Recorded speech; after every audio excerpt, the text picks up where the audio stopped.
प्रदेश में पंचायत चुनाव में देरी के बीच अब देश की सियासत भी गरमाने लगी है। पंचायत प्रतिनिधियों की मांगों ने अब दिल्ली तक दस्तक दे दी है और केंद्रीय गृह मंत्री अमित शाह की एंट्री की चर्चाओं ने यूपी की राजनीति में हलचल और तेज कर दी है। आपको बता दें कि उत्तर प्रदेश में पंचायत चुनाव को लेकर बड़ा राजनीतिक और प्रशासनिक घटनाक्रम सामने आ रहा है। ग्राम पंचायत, क्षेत्र पंचायत और जिला पंचायत के मौजूदा प्रतिनिधियों का कार्यकाल अब खत्म होने की कगार पर है, लेकिन चुनाव की तारीखों को लेकर अभी तक तस्वीर साफ नहीं हो पाई है। ऐसे में सबसे बड़ा सवाल यही उठ रहा है कि अगर समय पर चुनाव नहीं हुए तो पंचायतों की जिम्मेदारी आखिर किसके हाथ में जाएगी।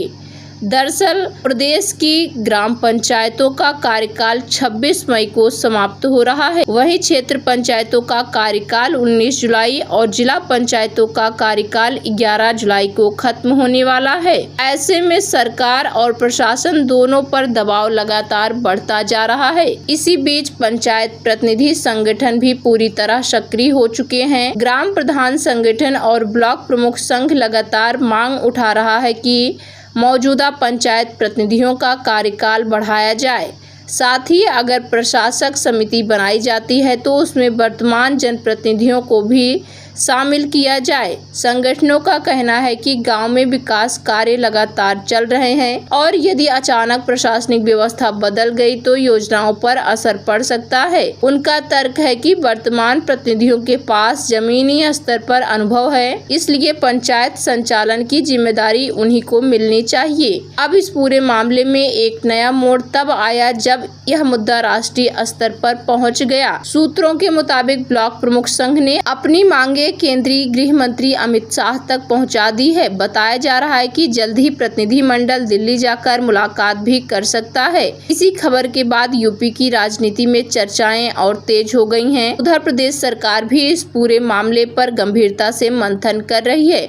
सूत्रों की माने तो सरकार इस विकल्प पर विचार कर रही है कि मौजूदा पंचायत प्रतिनिधियों को प्रशासक समिति का हिस्सा बनाया जाए। हालांकि उन्हें वित्तीय अधिकार दिए जाएं या नहीं, इस पर अभी भी फैसला बाकी है। ग्राम प्रधान संगठन के नेताओं का कहना है कि उन्होंने मुख्यमंत्री, पंचायती राज विभाग और वरिष्ठ अधिकारियों तक अपनी मांग कई बार पहुंचाई है। उनका कहना है कि पंचायतों में चल रहे विकास कार्यों की निरंतरता बनाए रखने के लिए वर्तमान प्रतिनिधियों को ही जिम्मेदारी मिलनी चाहिए। इधर इस पूरे मामले का एक कानूनी पहलू भी सामने आ रहा है। पंचायत चुनाव से जुड़ा मामला फिलहाल हाईकोर्ट में विचाराधीन बताया जा रहा है। ऐसे में सरकार कोई भी फैसला लेने के पहले कानून की सलाह और न्यायिक प्रक्रिया का इंतजार कर सकती है। यानी एक तरफ चुनाव कराने का संवैधानिक दबाव तो दूसरी तरफ पंचायत प्रतिनिधियों की कार्यकाल बढ़ाने की मांग। ऐसे में आने वाले दिनों में यूपी की पंचायत राजनीति और ज्यादा दिलचस्प हो सकती है। अब सबसे बड़ा सवाल यही है कि क्या उत्तर प्रदेश में पंचायत चुनाव समय पर होंगे या फिर सरकार प्रशासक समिति के जरिए पंचायतों का संचालन आगे बढ़ाएगी, और अगर ऐसा होता है तो क्या मौजूदा प्रतिनिधियों को उसमें जगह मिलेगी।